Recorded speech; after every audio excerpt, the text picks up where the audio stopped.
There's our next person. There he is. Just doing a little lawn maintenance.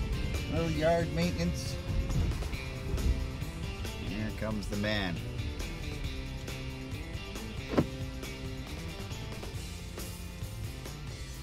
Come on in, Bill. Get in the front seat. What am I going to put you in the back seat? Well, I've heard you're not I'm maybe the best driver in the nice city, and maybe it's safer for me to be in the back seat. How you doing, my friend? Okay. Good to see you. Doing a little yard work? It's that time of the year? No, I'm just doing a little sweeping while I was waiting for you to arrive. Sorry, I'm never on time. Well, that's fine. You're not real late. It's been You're a busy day. How we doing? Well, you know, this was a great idea. Thanks for agreeing to do this. I think it is a really good idea. We're rolling, by the way. Yeah. You know, just in case. Got it. Where are you taking me? What are we doing? Well, I don't know, we're just going to talk. You got anywhere specific you want to go? I can show you the old house we moved to when we came from Port Arthur. Oh. In '66. You made the switch from the one side of town to the other? We moved. Like an import, eh? Or an export. That was a big deal. I don't know if they were trying to get us yeah. out, or if we actually left on our own. Yeah, we left what was then Port Arthur on Crown Street. Grew up on Crown Street. Right. 66 or 67, for some reason I'm not completely sure, and we moved just about 3 blocks from here. We're on Riverview, but heading Riverview Drive in Northwood, but just up on here on the corner of James, 1 block that way on the right hand side, we can pull in the driveway. An interesting little story. Yeah. Oh, okay. When we came there, this street didn't exist. This is all James. None of this was here at that time. I remember an old picture that floated around on social media years ago that this was just dirt. And there was all the dirt path, and right here John was a footbridge. It went down right. very deep. That's right. And of course, we used to have some fun underneath the footbridge as yeah, we got ready for the dances at Churchill High School, and like everybody did when they were in grade 9 and grade 10. That's and what grade they 11 do. And all that yep. stuff. But yeah, we came in '66 or '67, and my parents built the house and the corner store that I'll show you. And so it's on Churchill Drive, but in those days it was called Windsor Street.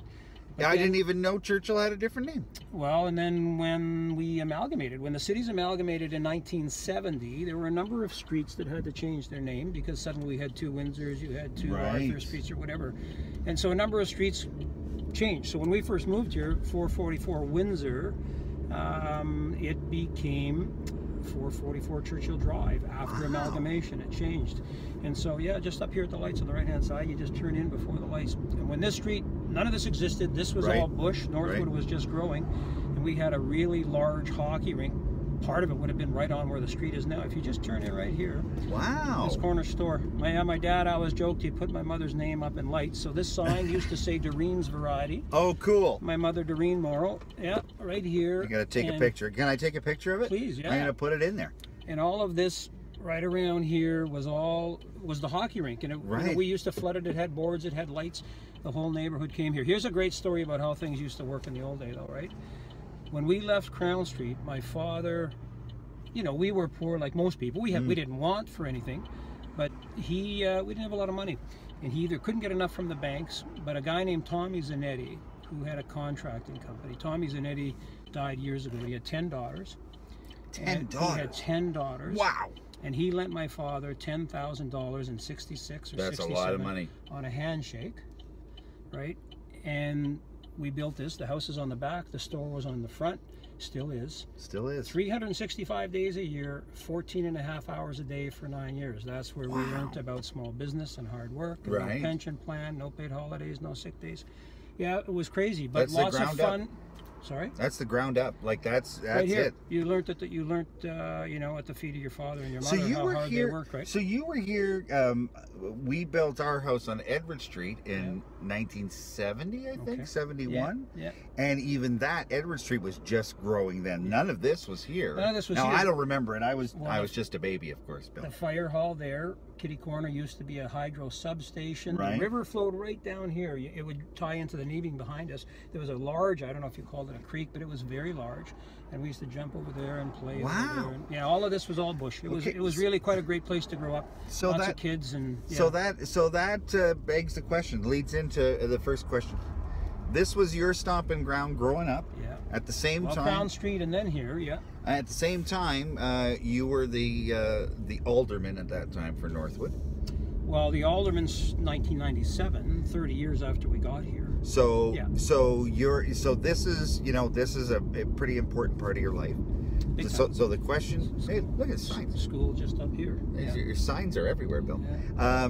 So I gotta ask, why not run in the ward? What's the appeal to the mayor's chair versus the ward? Your ward seat gets one vote like the mayor does? Yeah, it's all good work, right? It's all good work. I think that you raise a good point where here's the old Churchill High School, right? So this was almost brand new when we first moved into the corner store, and now it's being replaced by a new. This is one of the jobs that we supported in my former life as the MVP of a $30 million project.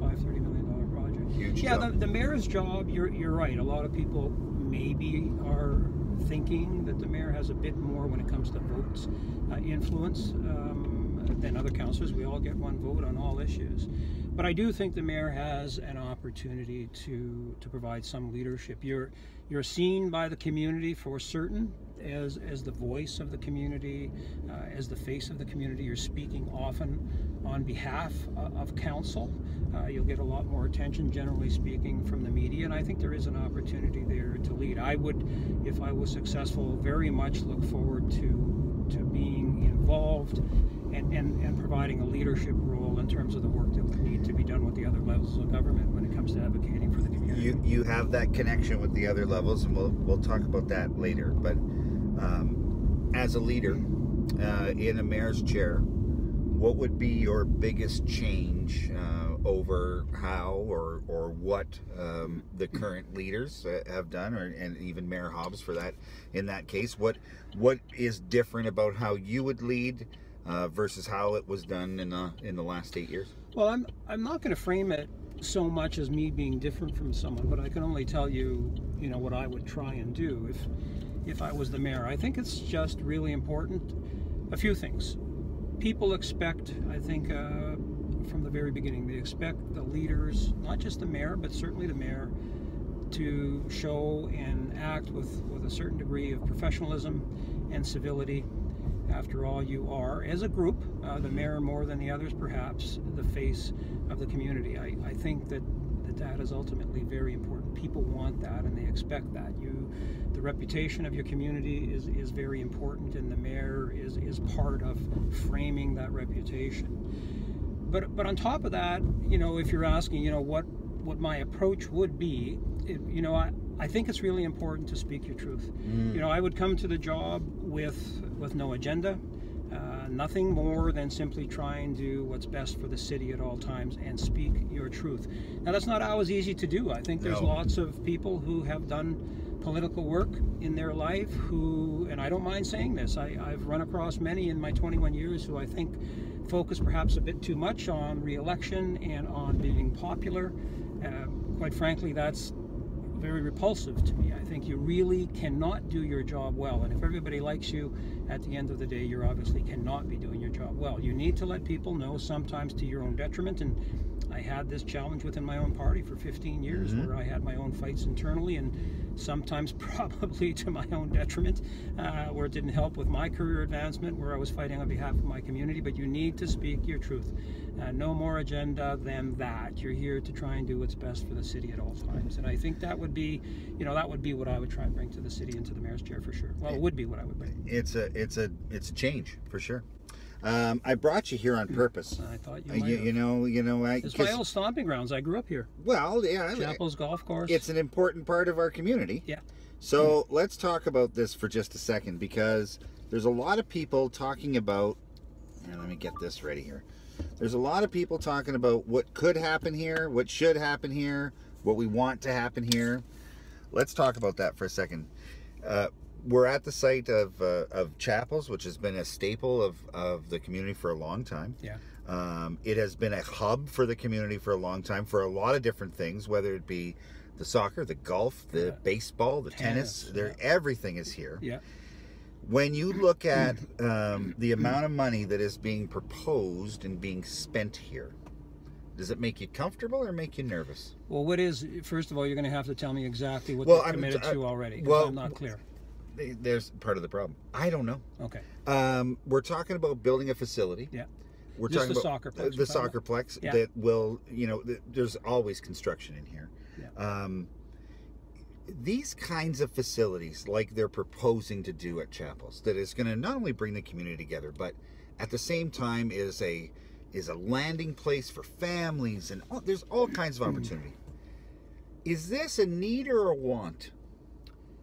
Well, I guess I would answer that this way, John. People, I think, still in the community understand that this is part of your infrastructure plan that's necessary, but I still think there's some confusion in the community. And quite frankly, you know, when I was still the MPP, I was uncertain as to what the city's priorities actually were when it came to recreational infrastructure. And it seems a lot of us are kind of uncertain of what the city's priorities are.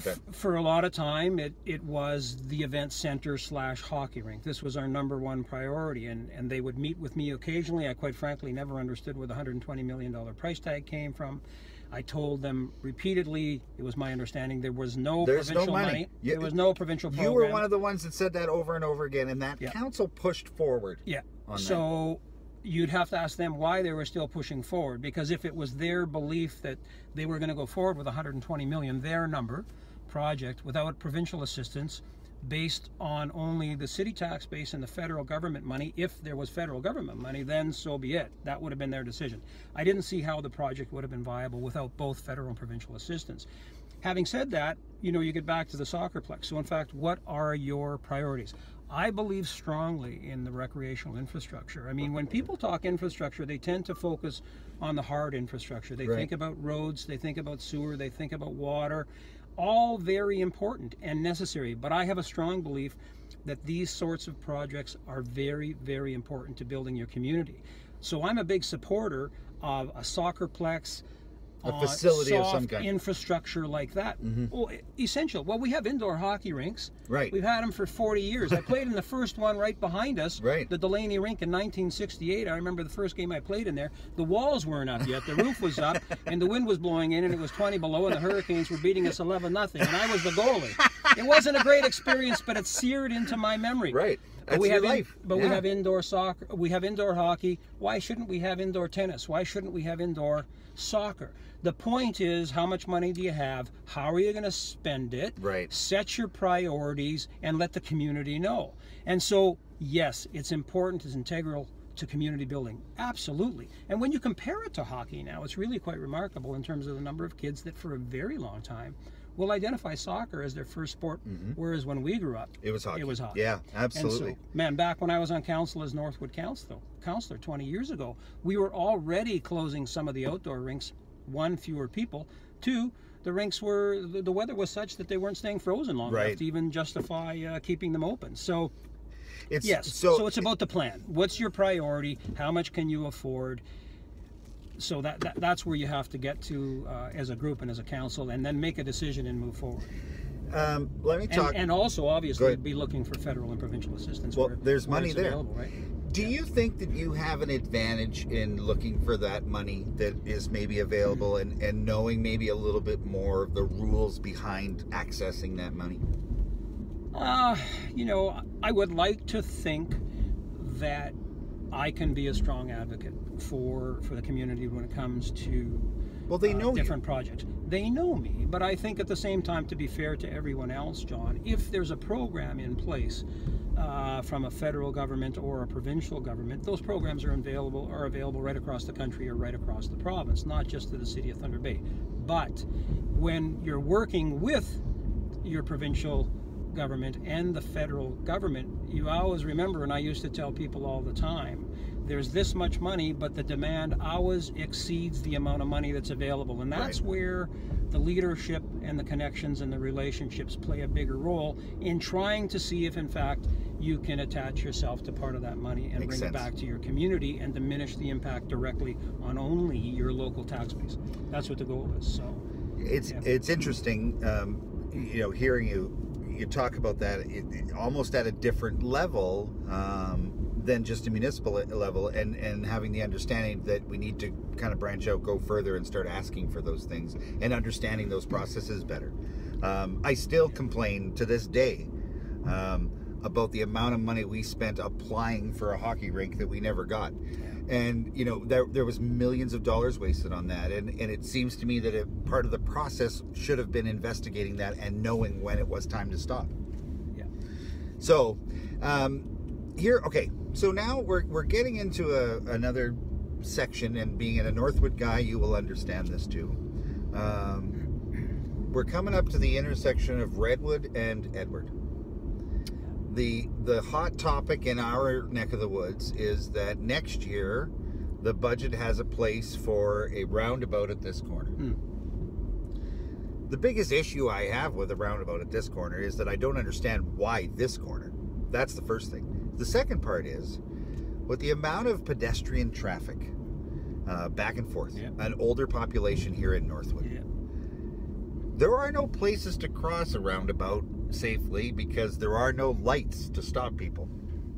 These kinds of ideas, and I'm not against roundabouts. I happen to think the one at the marina is fantastic. But these kinds of ideas that get pushed forward without really involving the people in this area or that know this area, do you think the city needs to do a better job of communicating some of these things? John, I can't speak to, you know, what's happened in the last 15 years with the city in terms of their communication out to the public when they're making their decisions. This, I would assume, perhaps incorrectly, that there would have been a ward meeting or two about it. I mean, I used to hold ward meetings. I don't know if there was or there was not. But more on the point of roundabouts, yeah, I think they're a terrific idea. I think that anything you can do to help traffic flow, to keep it moving. I view traffic lights a bit as an anachronism, I'll tell you honestly. I think that if you want to get injured, if you want to have a car accident, you know, keep driving through intersections.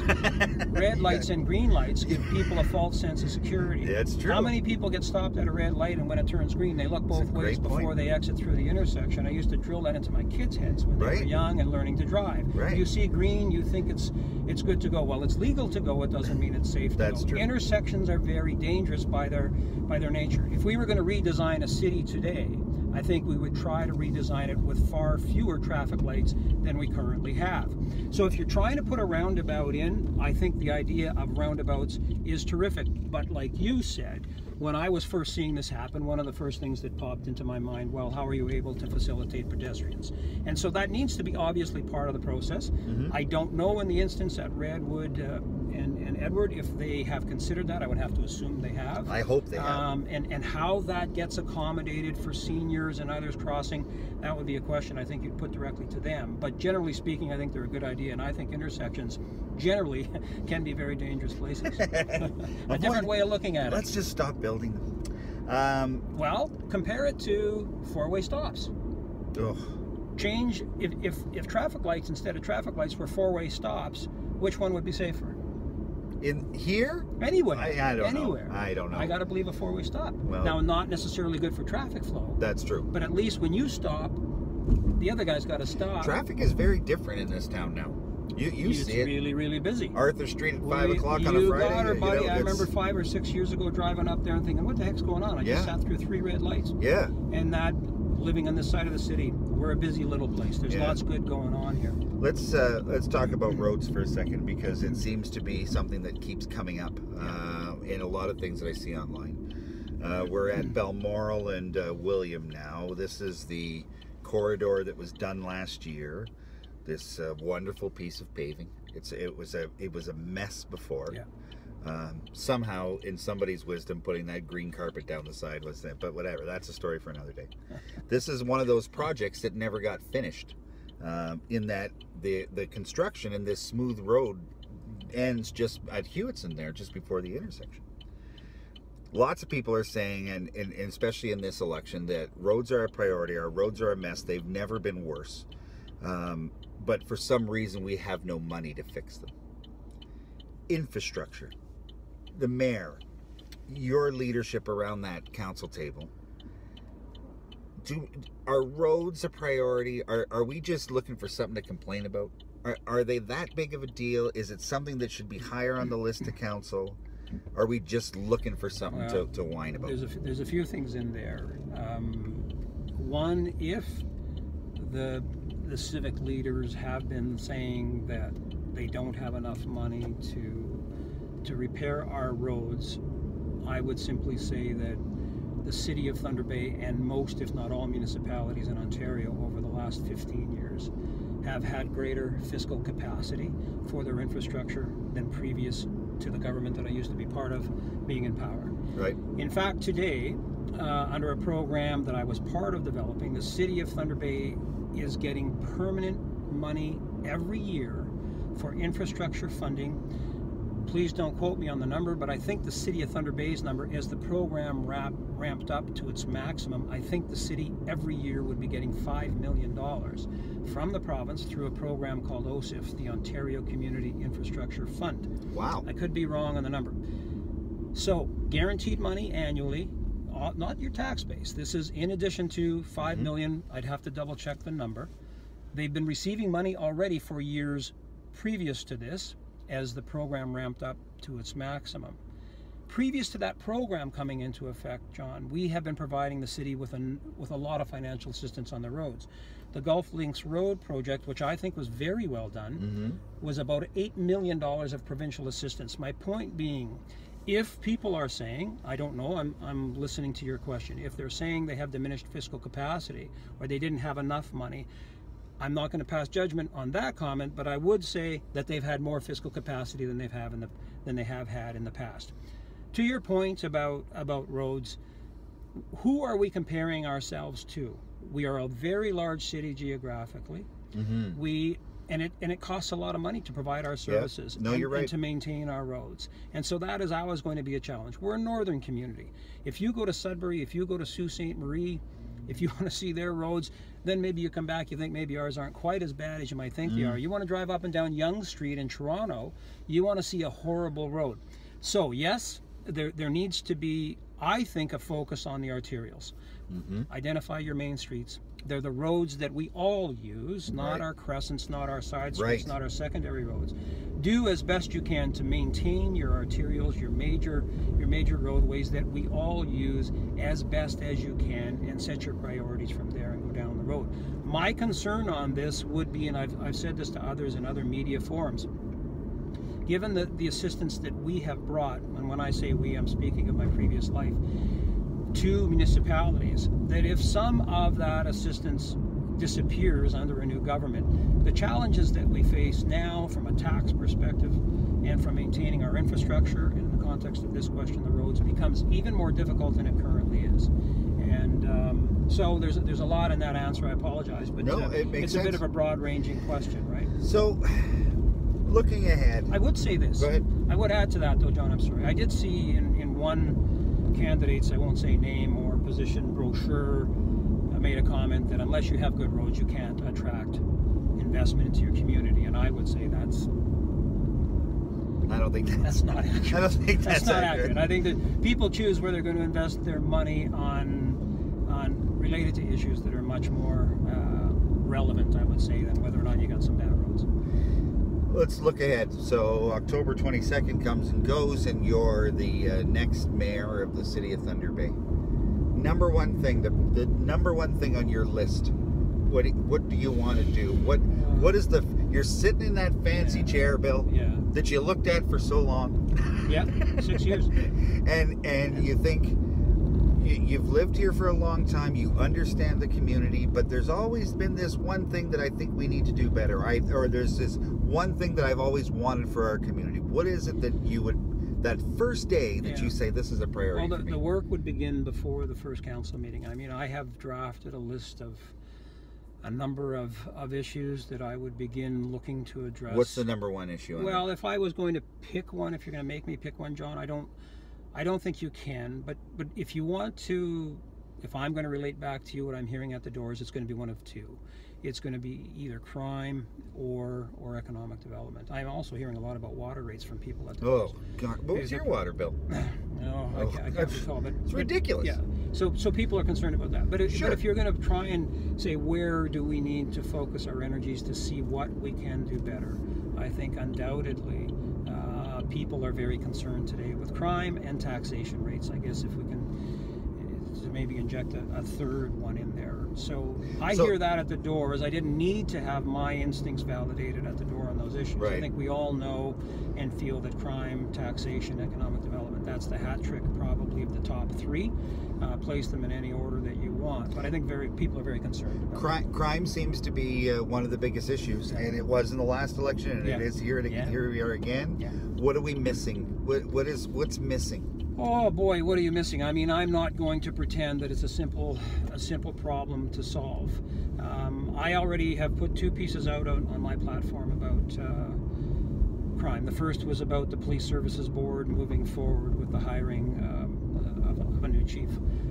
I thought it was more appropriate, even though they're completely within their authority. I'm not throwing, slings and arrows here at the Police Services Board. I've been very clear to say they're completely within their authority to move forward with the hiring of a new chief, given that they're under investigation. Right. Right.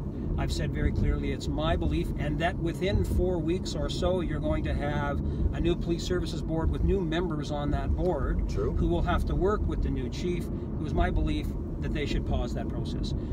That's just my opinion. The older I get, the greater my belief becomes in the value of one person at the top of an organization, the impact and the ability for one person and what they can accomplish and what they can do.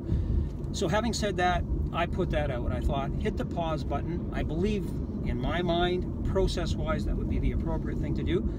I haven't heard from them. I don't expect to. I'm not a member of council. I'm just somebody running for mayor. They don't have to get back to me. But it's my understanding that they're still moving forward that process. That was number one. Number two, we saw the Premier put out a piece where he's given significantly more financial assistance to the City of Toronto. Crime, Thunder Bay, is an issue everywhere. It's a very serious issue. I think Toronto just experienced their 80th. There are over 80 murders in this calendar year, and we're just in October. It's getting worse everywhere. So he's given more money. Just down here, pardon me for interrupting, this is the old hood, Crown Street right here. Crown Street. Back in this lane, we used to have a lot of fun, this laneway right here. The bottom of Hillcrest Park. Yeah, 111 Crown right there with the little brick out the front with that. Look at that. Yeah, a lot of good memories here, boy, John. That's neat. It is. So the second piece was the Premier's given more financial assistance to the City of Toronto. I support that. It's necessary. We can see what's going on. But part of what I thought instinctively was, it may have the effect of just pushing some of that crime to other places. I mean, people that are engaged in criminal activity, you're either going to catch them all, or you're going to stop them all, or they're going to move somewhere else where they think they can make money doing what they're doing. And part of my concern was that will happen. That if the City of Toronto has enhanced capacity, some of that criminal activity will be pushed to other parts of the province. So part two for me was, we need to go see this group. And we need to lobby them for similar support and assistance here in the city of Thunder Bay. This is a pan-provincial problem. It's a national problem. It's not just a Thunder Bay problem. I would add, not a lot of people know, and this is one of the things that I fought for many years ago, the city of Thunder Bay has been receiving financial assistance from the province of Ontario for about 13 officers who currently are working for the city of Thunder Bay. About $700,000 to $800,000 per year. Wow. Is coming to the city. I had no idea. Yeah, times 10 or 12 years, somewhere in the range of $7 or $8 million of financial assistance over that period of time has come to the city and the police service to support the hiring of 13 officers. There was a program under the previous Conservative government when we came in as Liberals that hired 5 officers at $30,000 a year. The city hired 5. They got $30,000 a year as a subsidy. That program was supposed to end.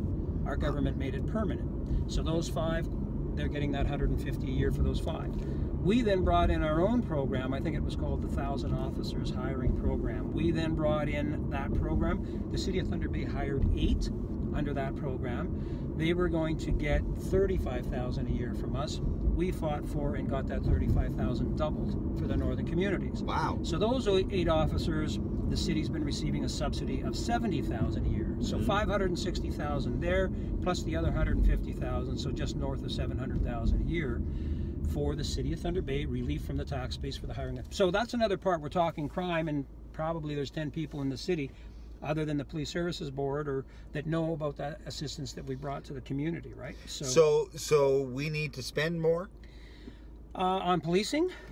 I see it to be underfunded. I had a meeting with the Police Association already this I guess about a week or so ago. I'm listening to them, whether it's spending more or finding capacity to have more people on the streets, or a combination of both. But what we know, what they'll tell you is we need more help.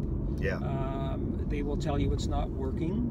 This is a crime issue. It is a health issue. It's a mental health and addictions issue. We need to acknowledge that.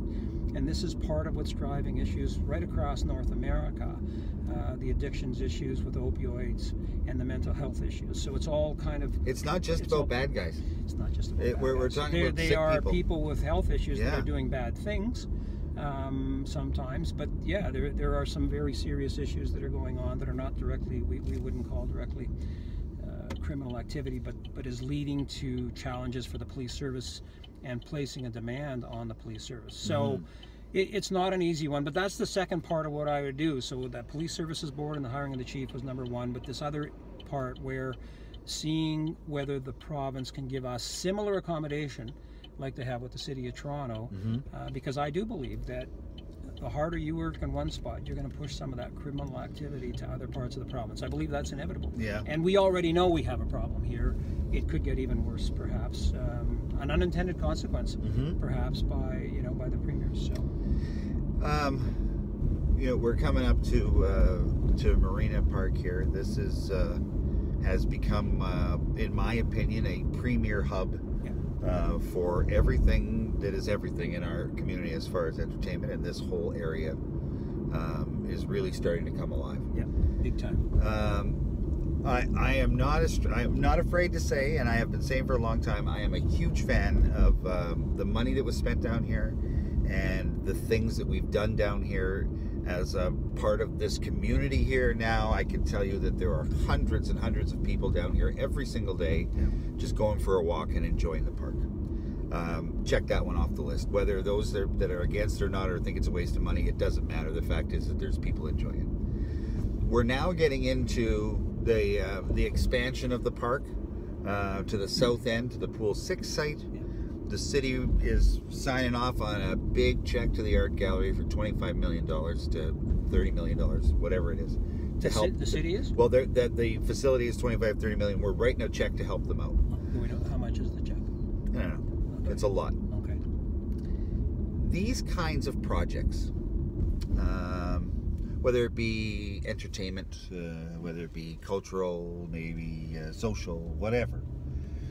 When you look at this park and when you think about its expansion and we see the hotel getting built and we see the condos that are there, are we doing enough in this city to encourage this kind of development? Are we behind? Well, whether we're behind or not, we're certainly farther ahead than we were a number of years ago. And I can remember being down here as part of the provincial government's announcement when we brought $15 million to this, John. And so I feel very good about that, and I'm not sure whether we would have been able to get as far as we did down here without the role that me and my colleague Michael Gravel played in bringing that assistance down here to the city to do this work. This goes back to the same discussion that you and I had when we pulled into Chapels Park and we were looking at potentially a soccer facility, an indoor soccer facility there. Absolutely, these are the kinds of, I don't want to use the word things, but projects and endeavors that a municipality needs to have and needs to build to turn themselves into a community that people are going to consider relocating to, that they want to move to. But the question is, do we need things more than this, though? More than is the question? Should we continue to expand the waterfront? The waterfront, the soccerplex. Certainly, it's all part of what we could maybe call soft infrastructure. It all gets lumped into one. But as we were saying earlier, we think roads, we think bridges. When we think of that, we think of hockey rinks. All important, but that recreational infrastructure, support for things like symphonies and art galleries and the waterfront and soccerplexes. It's all priority setting, John, right? It's all priority setting. Roads are important. Maintaining your physical infrastructure, your police buildings, your city hall, you have to do all of that, but you have to balance it. And the focus to be only on one part of it, I think, is misguided. You have to have some capacity to plan accordingly, that you're doing this other work while you're trying to maintain that core infrastructure, perhaps the hard infrastructure is what I would call it. It's important. When people are thinking about where they're going to move, remember, people can locate and live anywhere. The population today is so mobile. People go anywhere they live. Why, ask yourself, why are people going to come to Thunder Bay? Right. What is going to be the thing that drives their decision making on where they're going to live? What advantages do we have?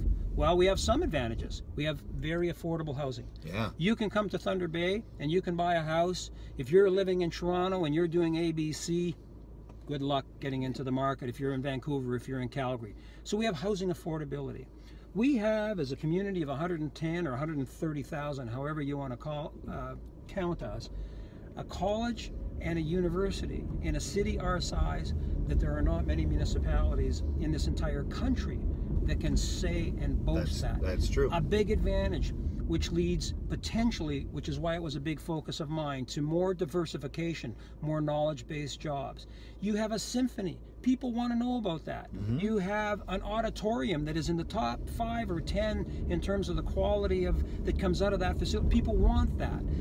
Those are examples, a waterfront that's developing. Those are examples of what people want. So when you want to know how you're going to grow your economy, when you want to know how you're going to attract people to your community, those things all matter. of that matters greatly, because people are going to look, and you need to have good quality health care.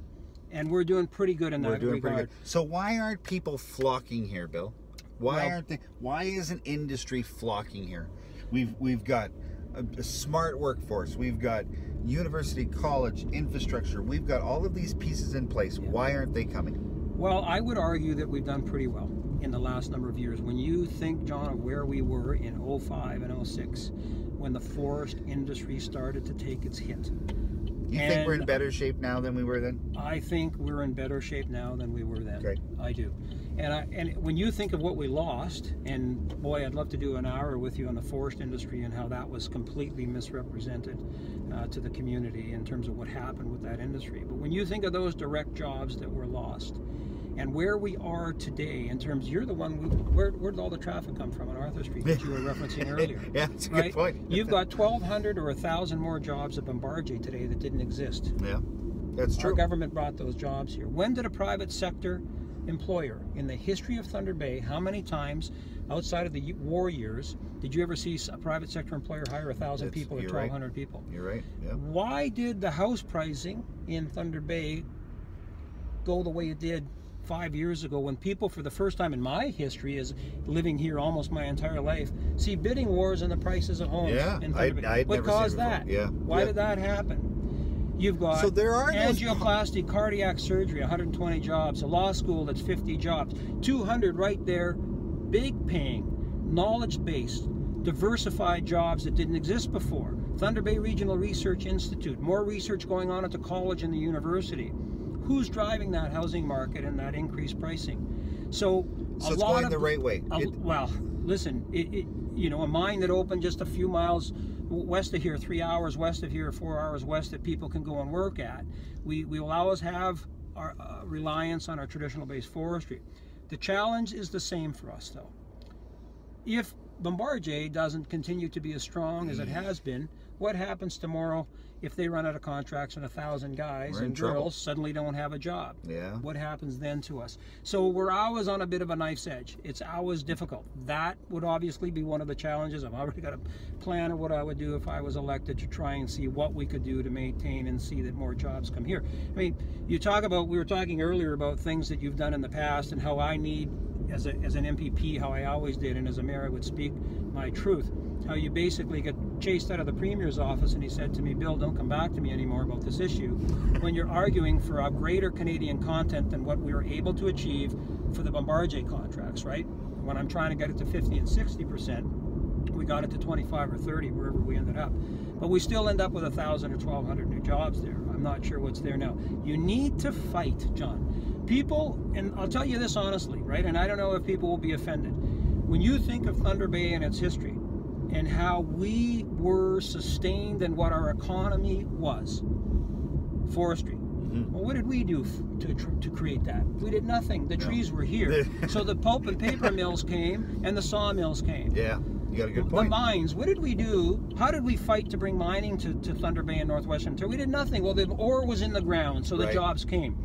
We had a port. The elevators came because the grain was coming through here, and the railroad jobs came. I believe that we really, like a lot of communities in this province and in this country, never learned how to fight and never learned how to compete for economic development.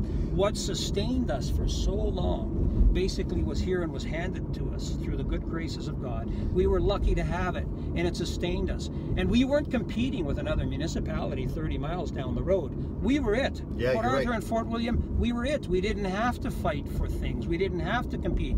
The elevators employed thousands of people. The forest industry employed thousands of people. This is not to criticize people, but I really believe that we didn't understand how to compete and be political like a lot of cities in this province needed to be, because they had no other choice but to be. So could that have slowed things down a little? Oh, there's no doubt in my mind that it did. So as with your job though, with your role, if you were to become mayor, you suggest then that we're probably in a better place to have a different, more aggressive approach to that kind of infrastructure, to that kind of money, to those kinds of opportunities, if we had the right people sitting in those chairs. It matters. Do you think so? It matters who's in Ontario. It's not just. It matters who's in the federal government. It's not a provincial thing. You don't think that's just based on our city? You think that the actual bums and seats are going to make the difference?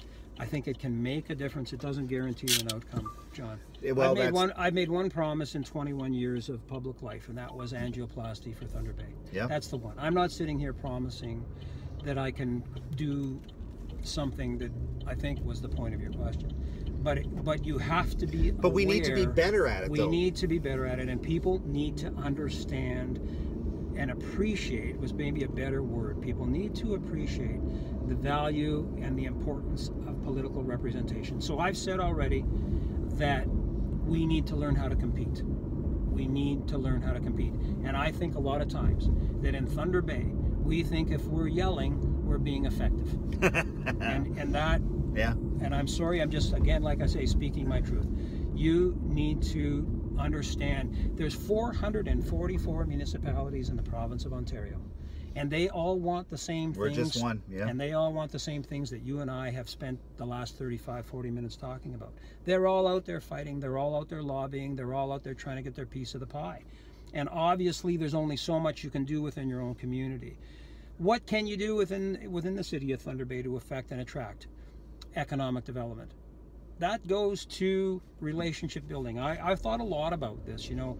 What is the Economic Development Commission doing? How effective are they being? What can we do to support them? It comes down, again, I believe, to relationships and a very granular approach by at least one or two people on council, the mayor obviously being one of them, in terms of being directly involved in any economic development opportunity that presents itself to Thunder Bay. I'm going to give you one long example.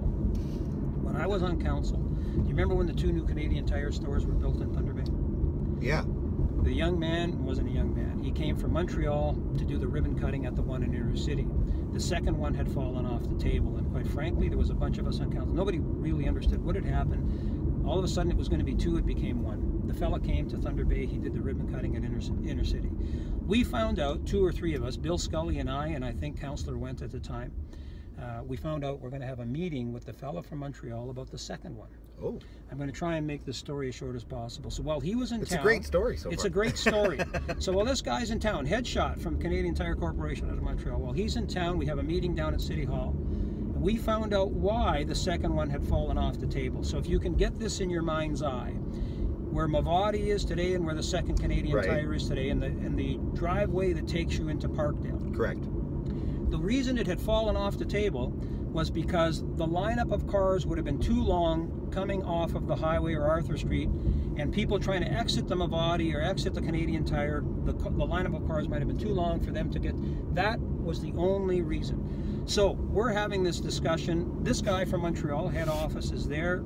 Councillor Scully, I believe Councillor Went was there, and myself, and I said to Brian McRae, the city manager at the time, is this accurate? Now, the guy from Montreal got so mad because he's arguing with our city reps, I won't tell you who they were, about this. He got up, he walked out of the room. I said, Brian, was that accurate what this fella just said to us? He said, yeah. I said, okay. I said, I want you to leave this room right now. I said, I want you to chase that fella out in the hallway, and I want you to let him know that on Monday I'm bringing a resolution to council and we're going to fix this, assuming I can get the votes. I looked at Councillor Scully, I looked at Councillor Went. You good? You're good? Yep. Support for the resolution. 3 days later, 4 days later, we passed the resolution, and that development, which first became the Athletic Club because the Canadian Tire moved across the street. That's right. The old Canadian Tire became the Athletic Club. It's now the Mavati. Within 4 days, we turned that around. So, what's the point? The point is that as a mayor, as a council, maybe a subcommittee of council, you need to be directly involved in any economic development initiatives or opportunities that come to you. You got to be at the table. You got to be at the table. And you got to be, it's so granular, that's my point. The administration will do what they do. And this isn't criticizing them. They thought they had made the right decisions based on planning documents or engineering principles or whatever it might have been that was guiding their decisions. And they might not have done anything wrong by the book, but there was a way forward. Now, okay, that leads me to another, I guess, a pet peeve of mine. And I wrote a piece on my blog last week or 2 weeks ago now about it. One of the trends that I'm seeing now with the current council, and just full disclosure, I've had this conversation with current councillors. Yeah. In the last couple of months, it seems like more than regular. That again could be an election year. I'm not sure. I blame it on that. But council has gone to administration for their recommendations on a variety of different things. There's money for Grace Place. There was money for Magnus Theatre. There was money for all kinds of things. Yeah. Where council sits around the table and says, we don't agree with what administration is telling us, and it's just a little bit of money. It's just a small amount of the budget. Let's just do it. Administration, to me, are the experts. And in your example, in your story, sometimes they don't always get it perfect, but we look to them to be the people that are in the know, whether it's the engineers or the finance people or those kinds of people that make these decisions. Talk to me about what you think that relationship between administration and council needs to be, and what. Should you be saying no to these guys? Should you be looking at Norm Gale saying, I don't agree with you, we're going to do it anyway? It is a fantastic question, John, and we could talk for a very long time about this. It really is. When the bridge from the south side over to the First Nation Reserve was closed, I'll try and answer your question partly this way.